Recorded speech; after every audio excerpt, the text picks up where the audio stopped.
بسم اللہ الرحمن الرحیم۔ السلام علیکم ورحمۃ اللہ وبرکاتہ۔ اسٹوڈنٹس، آج کا ہمارا ٹاپک ہے خلافت موومنٹ۔ آج ہم خلافت موومنٹ پڑھیں گے، لیکن اس سے پہلے کچھ قرآنی آیات کا مطالعہ کریں گے۔ سورہ بقرہ میں اللہ تعالیٰ نے فرمایا ہے وَإِذْ قَالَ رَبُّكَ لِلْمَلَائِكَةِ إِنِّي جَاعِلٌ فِي الْأَرْضِ خلیفہ، اور تمہارے رب نے فرشتوں سے فرمایا کہ میں زمین پر نائب بنانے والا ہوں۔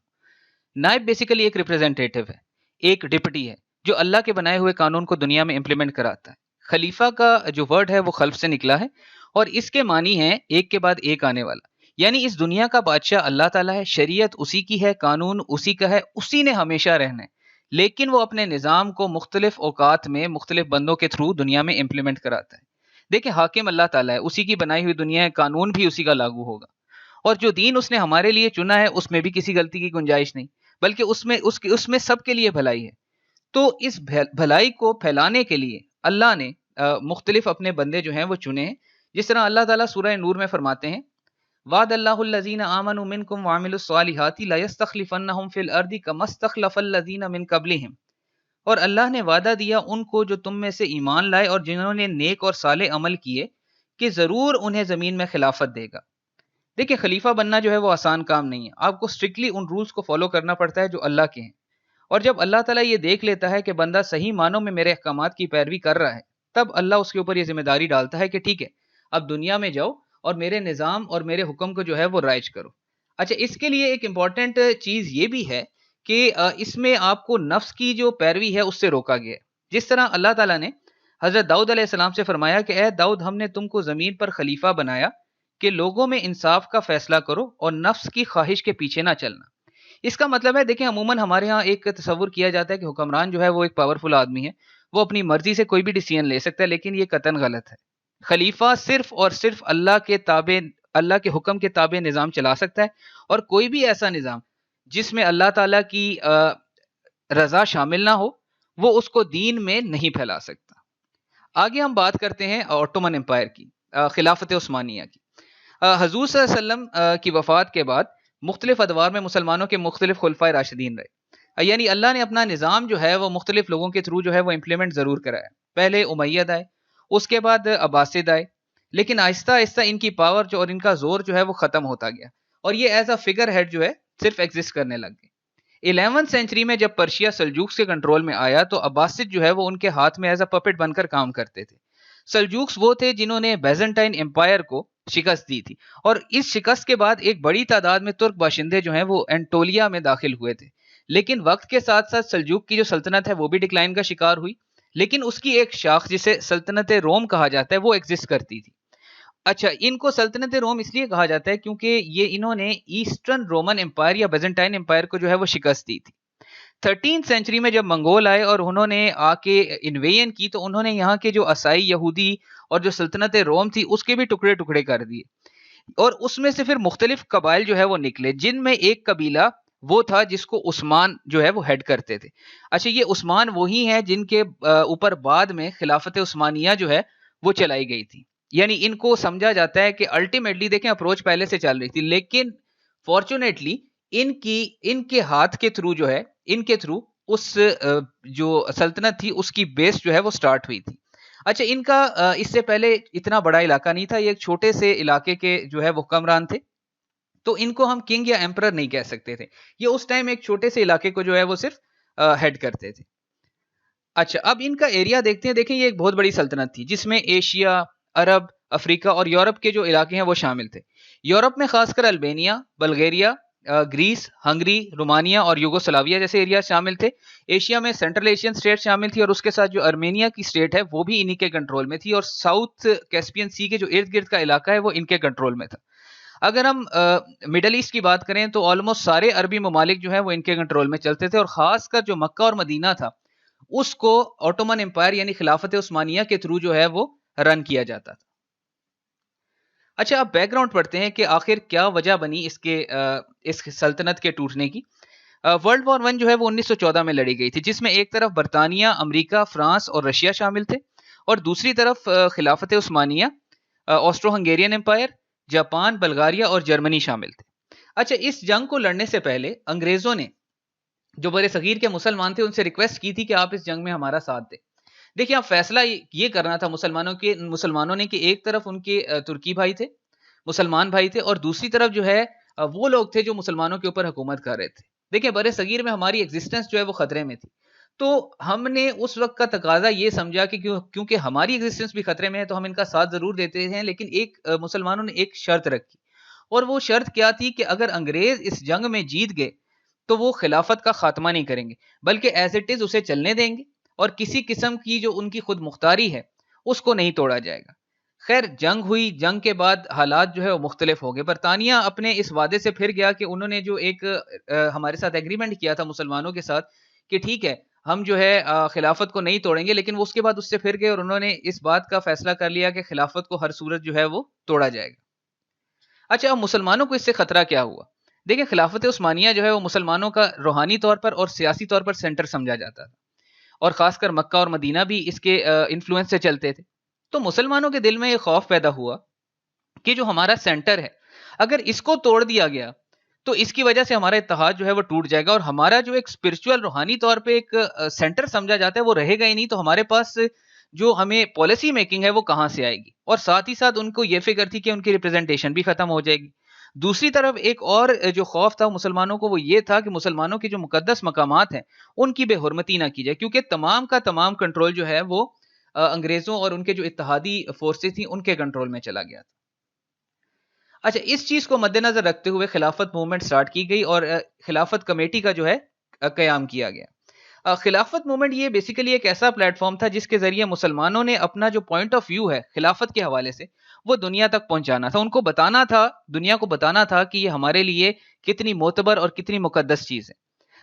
مولانا محمد علی جوہر اور مولانا شوکت علی اور ان کی بی اما ان کی والدہ تھیں، ایک بہت ہی معتبر خاتون تھی. انہوں نے بیسیکلی خلافت موومنٹ جو ہے اس کی بنیاد رکھی تھی، اور خلافت موومنٹ سٹارٹ ہوئی تھی 23 نومبر 1919 کو. ایک کمیٹی قائم کی گئی تھی اس کے لیے، اور اس میں کچھ چیزیں جو تھیں آبجیکٹو جو ہے وہ ڈیفائن کیے گئے تھے. وہ آبجیکٹو کیا تھے کہ ایک یہ آبجیکٹو تھا کہ آٹومن امپائر خلافت کو جو ہے خلافت جو سلطنت ہے اس کو انٹیکٹ رکھا جائے گا، اس کے ٹکڑے ٹکڑے نہیں کیے جائیں گے. دوسرا آبجیکٹو ان کا کیا تھا کہ ترکی کی جو خود مختاری ہے اس کو کسی صورت جو ہے وہ پامال نہیں کیا جائے گا. اور تیسرا امپورٹنٹ فیکٹ کیا تھا کہ انہوں نے کہا تھا کہ جو مسلمانوں کے مقدس مقامات ہیں وہ غیر جو مذہب کے لوگ ہیں ان کے ہاتھ میں نہیں دیے جائیں گے، اور وہ مسلمانوں کو ہی ان کا کنٹرول دیا جائے تاکہ ان کی بے حرمتی جو ہے وہ نہ ہو سکے. تو یہ آبجیکٹو جو ہے میجرلی اس ٹائم ڈیفائن ہوئے تھے جس ٹائم خلافت موومنٹ جو ہے وہ سٹارٹ ہوئی تھی. اچھا ہندوؤں نے بھی یہ Hindu Muslim unity and non cooperation movement ہے، ہندوؤں نے 1919 میں کانگریس نے خاص کر مسلمانوں کا ساتھ دینے کا فیصلہ کر لیا. گاندھی جی اس ٹائم جو ہے وہ کانگریس کے لیڈر تھے، تو انہیں بتایا گیا کہ آپ نے ایک روڈ میپ جو ہے بیسیکلی ڈیفائن کرنا ہے کہ ہم نے اس موومنٹ کو لے کے کیسے چلنا ہے، کس کس طریقہ کار سے ہم نے اپنی پریزنٹیشن کرنی ہے، ان کے سامنے اپنے ریزرویشنز پیش کرنی ہے، کون کون سے سٹیپس ہم نے اٹھانے ہیں تاکہ خلافت جو ہے مسلمانوں کا جو ایک بہت بڑا ان کو تھریٹ تھا اس چیز کے اوپر جو ہے وہ قابو پایا جائے. اور اسی کے لیے گاندھی جی نے مختلف پروپوزلز جو ہے وہ بھی دیے، وہ بھی ہم آگے پڑھیں گے کہ پروپوزلز تھے کیا. اچھا پہلا فیصلہ یہ کیا گیا خلافت ڈیلیگیشن کا. 1919 میں امرتسر میں کانگریس اور خلافت کمیٹی کے جو رہنما تھے ان کے درمیان ایک میٹنگ ہوئی، اور اس میں یہ فیصلہ کیا گیا کہ ایک وفد جو ہے وہ ترتیب دیا جائے گا جو برطانیہ جا کر حکومت سے بات کرے گا اور اپنی ریزرویشنز جو ہے ان کے سامنے پیش کرے گا. اچھا وفد برطانیہ گیا مولانا محمد علی جوہر کی قیادت میں، اور وہاں جا کے انہوں نے برٹش پرائم منسٹر، ان کی کابینہ اور جو ان کی قانون ساز اسمبلی ہے ان سے ملاقات کی کوشش کی. پہلے تو انہوں نے ہماری یعنی مسلمانوں کی جو باتیں ہیں ان پہ کوئی کان نہیں دھرے، انہوں نے اس کو ایک کیجول طریقے سے لیا، ایک مذاق لیا. لیکن تھوڑی سی ایفرٹ کے تھرو جب ان سے ملاقاتیں ہوئیں، جب ہم نے اپنی ریزرویشن جو ہے وہ ان کے سامنے پیش کی، تو الٹیمیٹلی وہ لوگ تو کنونس نہیں ہوئے، لیکن وہاں کے جو عام اور جنرل پبلک تھی ان کے دل میں ہمارے لیے ضرور سمپتیز ڈیولپ ہوئیں. تو 8 مہینے کا یہ ایک سپین تھا جس میں یہ لوگ ادھر رہے تھے، لیکن الٹیمیٹلی یہ کہا جاتا ہے کیونکہ برٹشرز نے کوئی اس کا لاجیکل اینڈ یا کنکلوژن نہیں نکالا تھا، تو سمجھا یہ جاتا ہے کہ یہ جو ایک ڈیلیگیشن تھا یہ انسکسیسفل ہو کے جو ہے واپس آیا تھا. اچھا اب جنگ ختم ہو چکی تھی، تو اس میں ایک اہم چیز یہ آ رہی تھی کہ اس کا جو ترکی ہے اس کا فیصلہ کیسے کرنا ہے. تو ایک ٹریٹی آف سرز جو ہے اس کے نام سے ایک ٹریٹی سائن کی گئی مئی 1920 کے اندر، اور اس میں فیصلہ کر لیا گیا تھا کہ خلافت عثمانیہ کو مکمل طور پہ جو ہے وہ ختم کر دیا جائے گا اور اس کے ٹکڑے کر دیے جائیں گے، اور خاص کر ترکی کی جو خود مختاری ہے اس کو بھی ختم کر دیا جائے گا. اور جو سلطنت عثمانیہ کے انڈر جو علاقے ہیں وہ اتحادی فورسز کو ان کا کنٹرول دے دیا جائے گا. اچھا یہ ایک خطرناک چیز تھی کیونکہ اس میں ٹرکی جو ہے وہ بھی اپنی سوورینٹی جو ہے وہ لوز کر رہا تھا. تو کہا گیا تھا کہ جو یورپ اور افریقن سٹیٹس ہیں وہ ان کے درمیان جو ہے بانٹ دیے جائیں گے. بہرحال یہ ابھی چل ہی رہا تھا تو برٹن اور رشیا جو ہے ان کے درمیان تھوڑے سے اختلافات پیدا ہو گئے ڈیوین کے لحاظ سے. تو ایک اور ٹریٹی سائن کی گئی جس کا نام تھا ٹریٹی آف لوزین. اس ٹریٹی میں فیصلہ کیا گیا کہ جتنے علاقے سلطنت عثمانیہ کے انڈر ہیں وہ تمام کے تمام علاقے جو ہیں ان سے ان کا کلیم جو ہے وہ چھین لیا جائے گا اور مکمل طور پہ ڈیوائیڈ کر دیے جائیں گے. لیکن ایک چیز صرف ان کو دی گئی تھی اور وہ کیا تھی کہ ٹرکی جو ہے وہ ایز اے سوورن اسٹیٹ اپنے بارڈرز کے اندر رہتے ہوئے ایگزسٹ کرے گا, اس کو ہم جو ہے کسی صورت نہیں چھیڑیں گے. اچھا حالات یہاں تک پیدا ہو گئے. ہم نے پہلے بھی پڑھا کہ گاندھی جی کو کہا گیا تھا کہ آپ نے ایک پلان جو ہے وہ مرتب کرنا ہے. جب یہ حالات اس طرح کے پیدا ہو رہے تھے تو ایک نان کوآپریشن موومنٹ کا جو ہے وہ آغاز کیا گیا تھا. مولانا محمد علی جوہر, مولانا شوکت علی, مولانا ظفر علی خان, مولانا ابوالکلام آزاد اور مولانا حسرت موہانی نے اپنی تقاریر کے ذریعے لوگوں کے جو جذبات ہیں ان کو ابھارا اور خلافت کے بچاؤ کے لیے انہیں فورس کیا کہ وہ میدان میں آئیں. اچھا خلافت کمیٹی جو ہے اس نے ایک ہڑتال کی کال دی تھی 1 اگست 1920 کو, اور ساتھ ہی ساتھ جو پلان گاندھی جی نے بنایا تھا اس کے تحت فیصلہ کیا گیا تھا کہ جو عدالتیں ہیں ان کا بائیکاٹ کیا جائے گا, جو سروسز ہیں ان سے ریزائن کیا جائے گا, جو ایجوکیشنل انسٹیٹیوشنز ہیں اس کا بائیکاٹ کریں گے, جو خطابات لوگوں کو دیے گئے ہیں برٹن گورنمنٹ کی طرف سے وہ ان کو واپس کیے جائیں گے. اچھا اس فیصلے کے انڈر جو ہے جب یہ تمام حالات جو ہے وہ چلنا شروع ہوئے تو ایک امپورٹنٹ ایونٹ کیا ہوا کہ جو علی برادران تھے, مولانا محمد علی جوہر اور مولانا شوکت علی, ان کو گورنمنٹ آف برٹن نے جو ہے وہ گرفتار کر لیا اور 2 سال جو ان کو قید و مشقت کی جو ہے وہ سزا دے دی گئی. اچھا اب یہ حالات چل رہے تھے تو اس میں جو مسلمانوں کا ایک رول تھا وہ آپ کہہ لیں جو ان کی اسٹرینتھ تھی وہ بڑھتی جا رہی تھی. 1921 میں سول ڈس اوبیڈینس موومنٹ جو ہے وہ سٹارٹ ہوئی جس میں لوگوں کو حکم دیا گیا کہ وہ حکومت سے بغاوت کریں اور ان کو ٹیکسز نہ دیں اور وہ تمام حربے استعمال کریں جس سے حکومت کو جو ہے وہ نیگلیکٹ کیا جا سکتا ہے. اچھا اس میں کم و بیش 30,000 کے قریب لوگ جو ہیں ان کو پکڑ لیا گیا تھا اور ان کو جیل میں بند کر دیا گیا تھا. اچھا آگے ایک امپورٹنٹ ایونٹ ہوا جس کو کہتے ہیں موپلا اپرائزنگ. یہ بیسیکلی موپلا جو ہے ایک قبیلہ تھا جنوبی ہندوستان کے ساحل پہ, یہ ایک عربین نسل قبیلہ جو ہے ایگزسٹ کرتا تھا جو کہ کہتے تھے کہ ہمارا تعلق جو ہے وہ عرب جو لوگ تھے, ٹریڈرز تھے پہلے جو آئے تھے ٹریڈ کے لیے, ان سے تھا. اچھا ان کے درمیان اور جو ہندو جاگیردار تھے یا جو وہاں کے بزنس مین تھے ان کے درمیان لین دین اور تجارت کے معاملے پہ تھوڑے سے اختلافات شروع ہوئے. اچھا یہ اختلافات جو ہے ان کا سلسلہ چلتا رہا, لیکن اس کا ایڈوانٹیج جو الٹیمیٹلی لیا وہ کس نے لیا؟ برٹش گورنمنٹ نے. دیکھیں انہوں نے اس کمپین کو, اس موومنٹ کو ہر صورت توڑنا تھا کیونکہ یہ موومنٹ ایک واسٹ پیمانے پہ جو ہے وہ پھیلتی جا رہی تھی. تو انہوں نے کیا کیا کہ اس چیز کو ہندو مسلم فسادات کا نام دے کے جو ہے وہ سامنے لے آئے کہ یہ ہندو اور مسلم جو ہے آپس میں لڑ رہے. اس سے ہوا کیا کہ پورے ہندوستان میں جو مسلمان اور ہندو ایک ساتھ چل رہے تھے ان کے درمیان جو ہے ڈفرینسز پیدا ہونا شروع ہو گئے اور وہ ایک دوسرے سے دور ہونا شروع ہو گئے, جس سے خلافت کی جو موومنٹ تھی اس کو کافی نقصان پہنچا. اچھا آگے ہے چورا چوری انسیڈنٹ. یہ ایک امپورٹنٹ انسیڈنٹ تھا. دیکھیں 1922 میں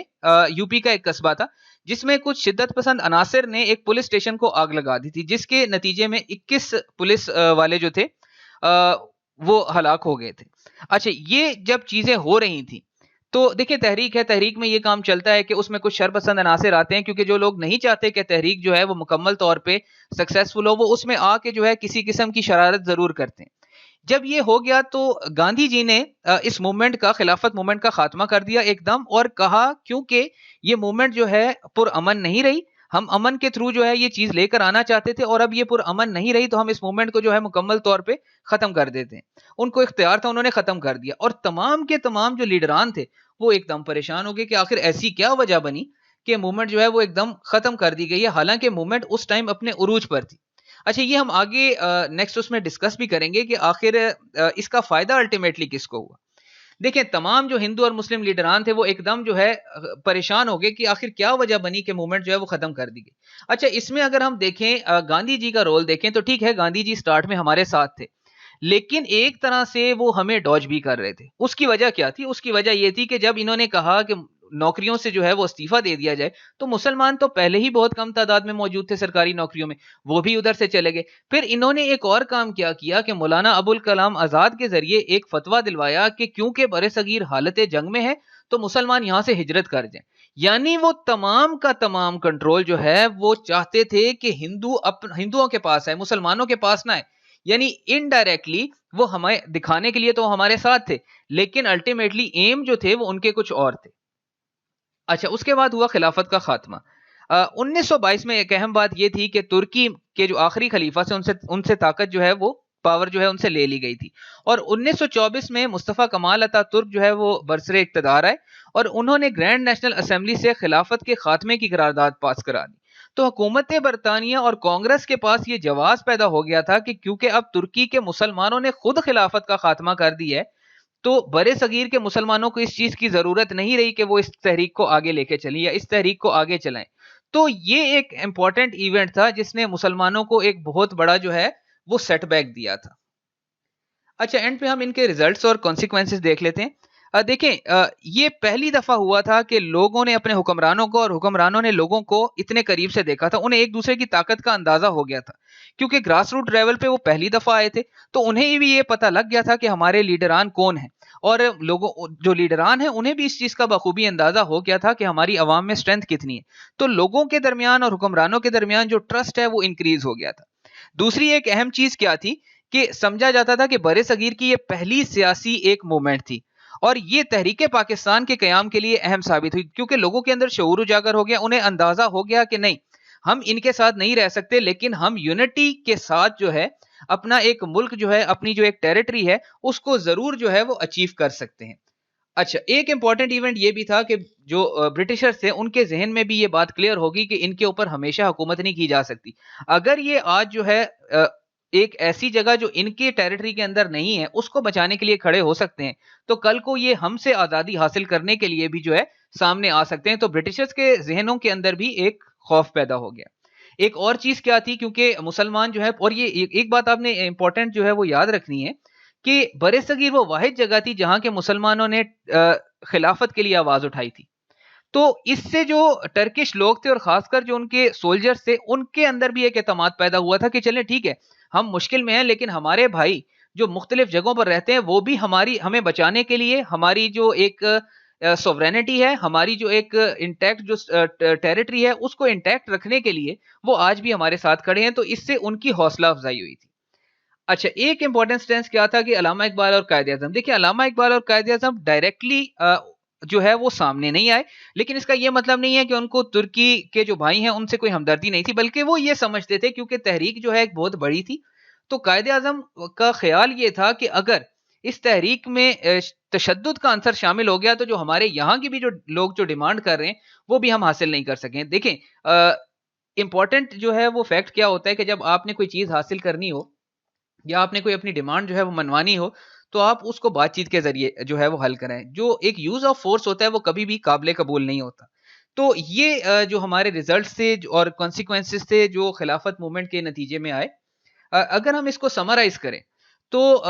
ہمیں یہ پتہ چلے گا کہ بیسیکلی جو ورلڈ وار 1 تھی وہ خلافت کو توڑنے کے لیے تھی. دیکھیں بعد میں جو یورپین سٹیٹس تھے وہ آج جو ہے مل کر رہ رہے ہیں, لیکن کرنا کیا تھا, کرنا یہ تھا کہ ہماری کڑیاں جو ہیں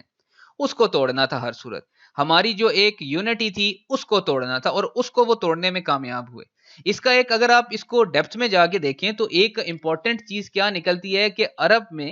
اس دور میں تیل جو ہے وہ انوینٹ ہو گیا تھا, دریافت ہو گیا تھا, اور جو یہ اسٹیٹس تھی ان کو اس بات کا خطرہ پڑ گیا تھا کہ اتنی بڑی سلطنت نے اگر ان چیزوں کو استعمال کر لیا اور ان ریسورسز کو استعمال کرتے ہوئے یہ پاور میں آ گئے تو یہ کسی صورت دنیا کے اندر جو ہے وہ کسی قوم کو آپ کہہ لیں مطلب وہ ہماری جو ایک بس ہوگا اس سے باہر نکل جائیں گے, ہم ان کو کنٹرول نہیں کر پائیں گے. تو یہ بیسیکلی وجہ تھی جس کے تحت انہوں نے خلافت کو جو ہے وہ توڑنا تھا. امید ہے آپ کو یہ چیزیں سمجھ آئی ہوں گی. انشاءاللہ باقی ہم اپنے نیکسٹ لیکچر میں پڑھیں گے. السلام علیکم ورحمۃ اللہ وبرکاتہ.